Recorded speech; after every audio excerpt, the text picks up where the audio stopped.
Hey, what's up, people?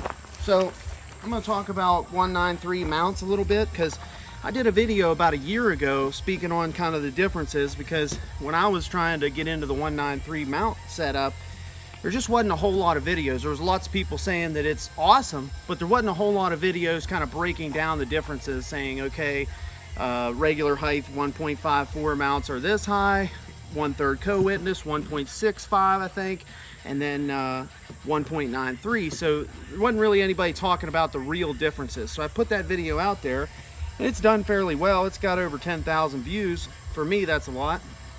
So I've been getting a resurgence of comments on that video. All of a sudden there's this resurgence of comments and questions, and people really wanting to get into the 193 game, but they're thinking, man, that's so much taller. And when you look at a 1.5 mount compared to the 193 mount, you kind of look at this space underneath there and everything, you think, damn, that's a big difference. But it's really not that big of a difference. And unless you're Josh Frelick, you're probably not going to even know the difference. As soon as you start slapping this thing on there and throwing it up to your face, you're not going to really know the difference. You'll get tuned into it immediately. It's the pros definitely outweigh the cons. There is some cons to it.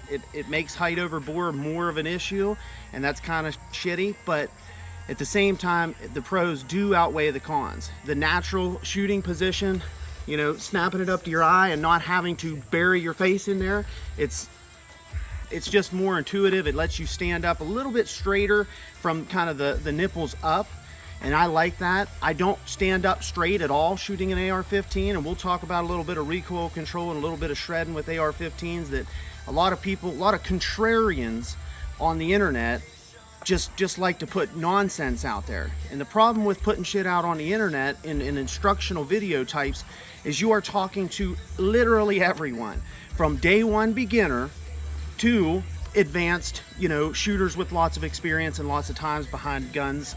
So you can't just put out these contrarian ideas and expect that now this beginner that wants to really just know what's up, just tell me the freaking truth.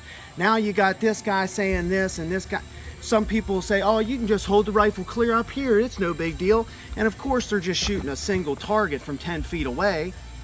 Yeah, okay, you can get away with that. Some people say in the military, you'll see videos of guys just kind of shooting like this.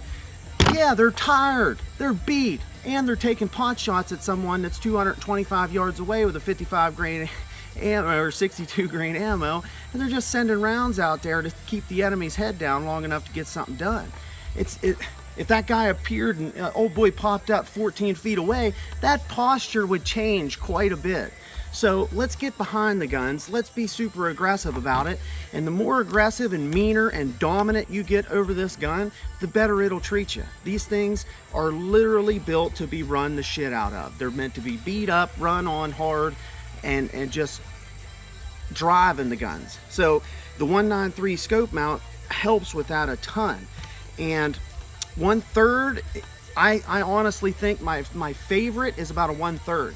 Now, if you're thinking you like your 1/3 co-witness red dot mounts, and you might not want to go to the 193, Badger Ordnance has come out with a 1.70 mount that is probably pretty freaking awesome. I haven't had any experience with it myself, but the next LVPO I get, I'll probably get a Razor 1-6 eventually here whenever I feel like pulling the trigger and buying one. I don't need one, but I will get one eventually, and I'll probably throw it on one of those, because them things are I feel like that would just be sweet.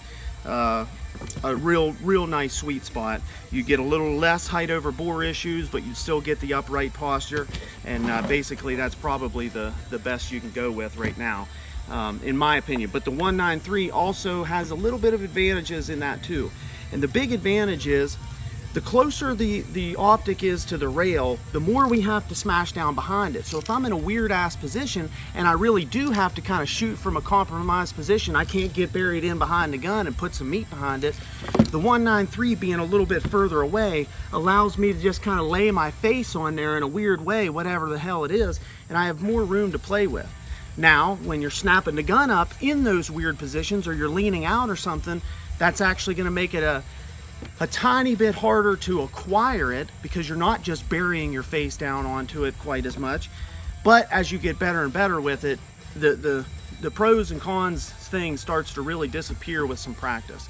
And that's with anything. You can make all of it work. And the difference between a 1.5 and a 193 is negligible at the end of the day. It's just a tiny bit more comfortable and a tiny bit more conducive in some situations. And if you're going to be doing stuff like we're going to do here in a second, just kind of ripping around, doing drills that are going to make you better at home defense, better at this and that, whatever. We're not going into combat unless you are going into combat. This stuff just all makes you the better all the way around. Very, very simple. We need to learn how to snap the gun up, run the safety according to our eyeballs. So basically, okay, we're snapping the gun up. I want cheek, eyeballs, safety, trigger, in that order. Ding, ding, ding, ding, and then I'm ready to shoot very, very quickly. And the biggest thing that you can do to really solidify your AR-15 shooting is use your freaking cheek. A lot of people let this slide right off the table, and they talk about, you know, really pulling the gun in with the left hand and loosening up a little bit with the right hand and all this stuff. And I don't hear anyone, or not a lot of people at least, talking about using that cheek weld. I see so many people shooting where they're really pulling in and then going down like this, and then the gun still has a place to go. Just because you're pulling it into your body, your skin still moves. So they'll have something like this, and then the gun's going whoosh, and it's going upwards. It's moving still. There's still a lot of movement there. Even if they're really aggressively behind the gun, there's still plenty of movement. So if we freaking use our chin, which with this 193, it's a little bit more of a jawline hold. With this, I can bury my cheek pretty far in there with the 1/3. But no matter what, no matter which one I pick up, I'm freaking slamming that cheek down in there and making sure that this gun is now locked in that position. Just simply putting it into our shoulder is not good enough. If you want real deal recoil control, you need to lock the gun into your shoulder. And then one thing that I do that I've never heard anybody talk about, I've talked about it in one video before, but I don't do a lot of AR shooting. I do a lot of AR dry practice and stuff because it's just easy to shoot once you get decent at it. They're just easy. But I torque the gun a little bit. So just like when we're shooting a pistol and we want to use some leverages, whatever leverages you want to use, you can have that debate all you want. I teach all of them, every single one of them. Okay, but if you think about a little bit of that Bob Vogel type leverage where you're pinching up into the gun, you're kind of ripping the wishbone apart, you're taking each palm and driving it into the sides of the gun a little bit, trying to rip the gun apart a little bit. I mean, it works. It really works well, and especially for beginners, because they can feel that and say, oh, okay, then they shoot, they start to see the slide tracking, sights tracking, they, you know, then you can play with all the pressures later on. But that same kind of leverage into the gun, we can use with an AR-15 by simply taking our rail hand and torquing it just a little bit. Okay, so I'm basically taking my rail hand and tightening a screw, you know, to the right. Okay, righty tighty, lefty loosey. Okay, I'm taking my rail hand, torquing just to the right. Then I'm taking my pinky and ring finger on my right hand or my strong hand and going and just putting a little bit of pressure right here. So I'm right there driving the web of my hand up in. As you see, I put my middle finger out. Therefore, when I go to do a reload or something, I got a little bit more leverage over the gun. And then also it just gets me high on the gun. Very easy to work my safety and stuff because I'm a little bit higher on the gun. And I can, boom, I mean, freaking get ridiculous about it. The more aggressive you can be with slamming that gun into that vise, the better it's gonna work for you, okay? Now, what you wanna do, not everything is about aggression. So as we move through here and shoot some targets and transition and things and then moving, we wanna be able to break that gun off the shoulder, snap it back in. Off the shoulder, snap it back in. When we're moving, we need to be kind of loose about our movements and things, but we want to be aggressive with locking that gun in. By the end of the day, when you're shooting an AR-15, if you're doing a training class or just a long range day, you should feel like you're going to have a bruise on your chin at the end of the day.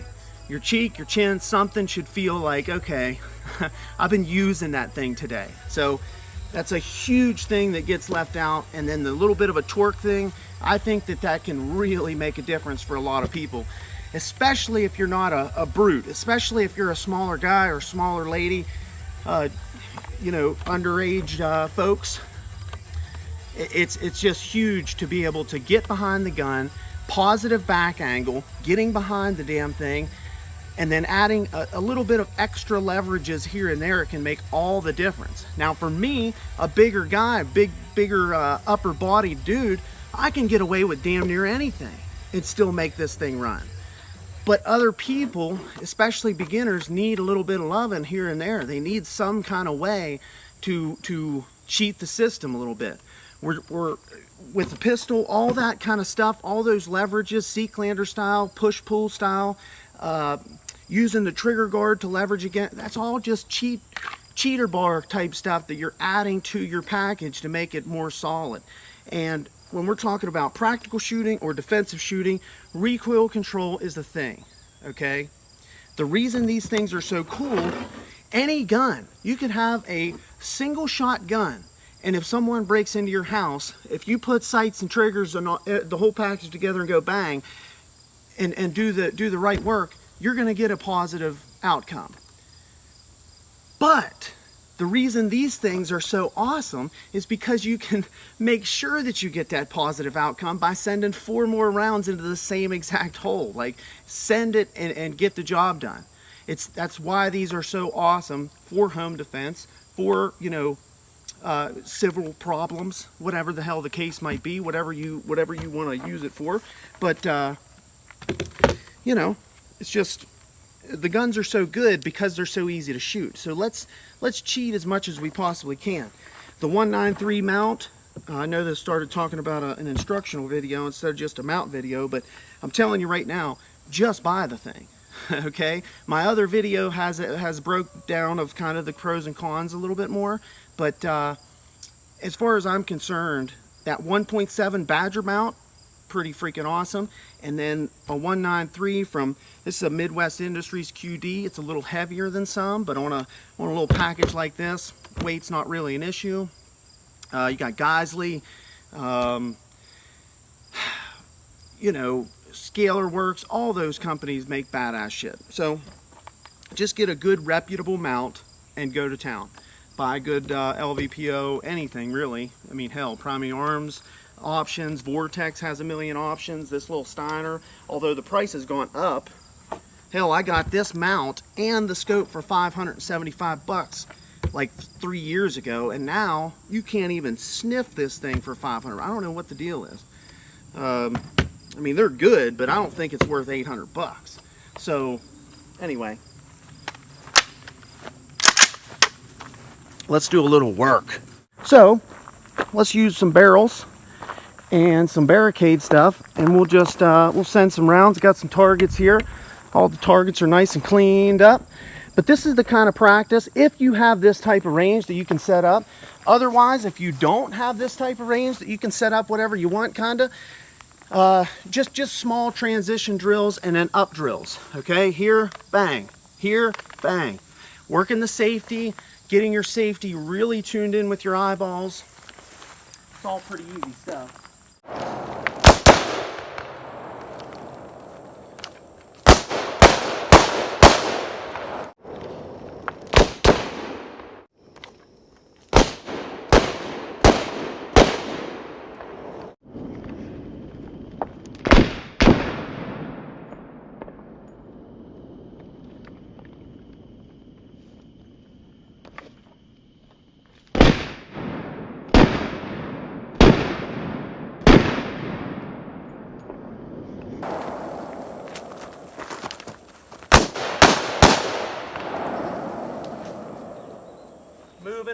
Moving and shooting, just ripping around. We'll go to, we're empty. I would normally have a sling. Sling's on the other gun right now. I want to work with this just because. I'm going to go around, hit that target, come back around, hit these.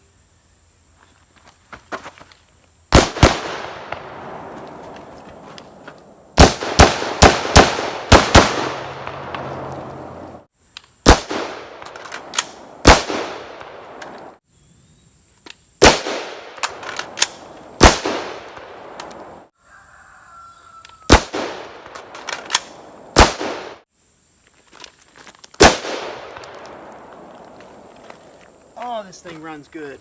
This thing feels like a kitten for being a short gun, 12-inch gun. All right, so that ought to do it.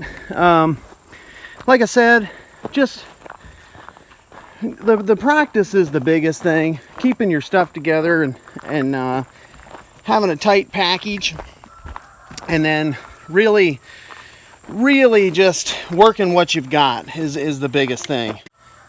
That's why this begun as a 193 scope mount video and turned into a, you know, talking about what actually matters. So I hope some of that stuff helps you guys. Take her easy.